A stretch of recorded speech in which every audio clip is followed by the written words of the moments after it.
السلام عليكم ورحمة الله وبركاته. أنا محمد منصور من ثمار لتداول الأوراق المالية، وجاي دلوقتي عشان نشرح مع بعض هل كل القطاع العقاري هيعيد تقييم استثماراته زي استثماراته العقارية، طبعا زي القاهرة للإسكان. نبدأ مع بعض ونشوف في البداية هي القاهرة للإسكان عملت إيه من الأساس.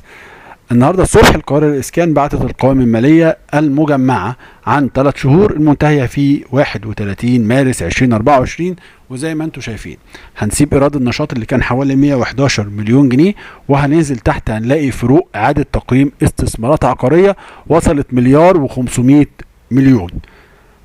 هنشوف كمان هنلاقي في الاستثمارات العقارية في قائمة المركز المالي الاستثمار في 31 ديسمبر 2023 كان حوالي 800 مليون جنيه، قفز ل 5.5 مليار جنيه.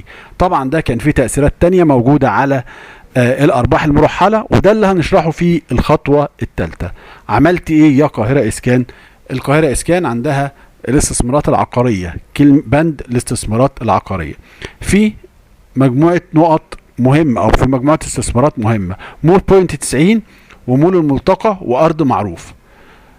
تم التعديل، عمل تسويات على الأرباح المرحلة. بالنسبة لمول بوينت 90 طلع لي 2 مليار و700 أضافهم للأرباح المرحلة، وعمل فروق سعرية من خلال قائمة الدخل ب1.3 مليار، ورصيده أو قيمته طلعوا من 623 مليون ل 4.7 مليار.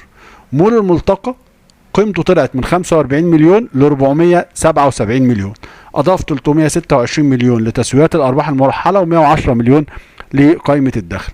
ارض معروف كانت ب 162 مليون، اضافت 70 مليون للارباح المرحله و70 مليون في قائمه الدخل، والموضوع اصبح ب 300 والارض اصبحت ب 305 مليون. انت ازاي بتعمل كده؟ قال لك انا بعمل كده من خلال تطبيق معيار في المحاسبة المصرية رقم 34 للاستثمار العقاري. غيرت نموذج التقييم واستخدمت نموذج القيمة العادلة، ونموذج القيمة العادلة ده جينا يوم 31 يناير أثرنا على قائمة الدخل برقم، وأثرنا على الأرباح المرحلة، قائمة الدخل برقم، والأرباح المرحلة أو المركز المالي برقم تاني. الأرباح المرحلة أو المركز المالي ارتبطت بإن احنا حسبنا القيمة في رصيده في اول الفتره، ورحنا جايين شايفين القيمه العادله كام. اول الفتره دي كان 1 يناير 2024، شفنا رصيده كام واثرنا عليها كمان بالضريبه المؤجله ما حسبناهاش، فبالتالي حصل تاثير بحوالي 2.4 مليار جنيه. دول كلهم وديناهم على قائمه المركز المالي. جميل.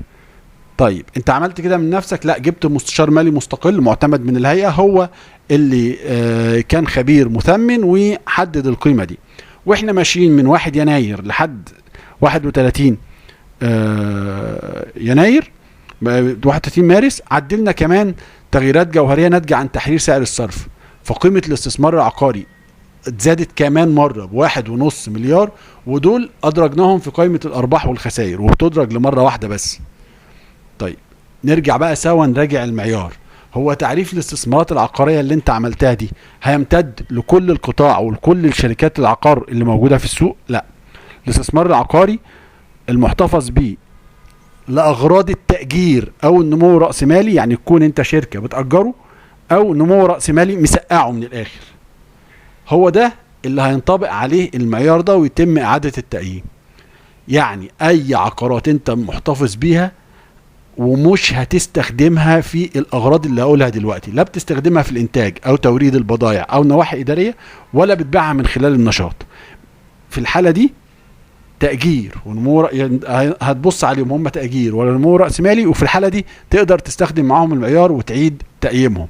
وبناء عليه احنا عندنا شويه عقارات كتير جدا مش هيكونوا معانا.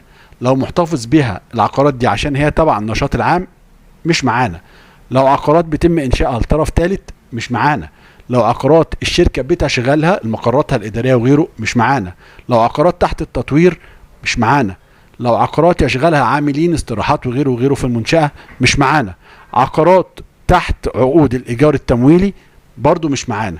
كل دول مش هيكونوا معانا، لكن الشرط الاساسي عقارات تحت التأجير، عقارات مؤجرة أو عقارات نمو رأس مالي، بتطبيق المعيار زي ما شرحناه دلوقتي على الشركات. هنلاقي في شركات كتير جدا جدا تطوير عقاري مش هتكون معاك، مش أي شركة عقارية هتعمل نفس الاشتراطات، ومش كل اصول الشركات العقاريه هتبقى متاحه ان هي تستخدم كده. تخيل لو في شركه عندها اجزاء ممكن يمشي منها كده ويمشي. القاهره اسكان نفسها ممكن يكون عندها اصول هي بتشغلها فهي ما دخلتش في اعاده تقييم، لكن الاصول اللي تم اعاده تقييمها ورفعت الشركه بالرقم ده كله، او رفعت تقديراتها في الشركه لهذا الرقم، هي اصول بينطبق عليها هذا المعيار فقط. شكرا لكم وشكرا لمتابعتكم، وحبينا نوضح لكم النقطه دي عشان ما فيش اي لغط يصار في الماركت على تكرار هذه النقطه او غيره. نتمنى لكم دايما قرارات استثماريه موفقه، والسلام عليكم ورحمه الله وبركاته.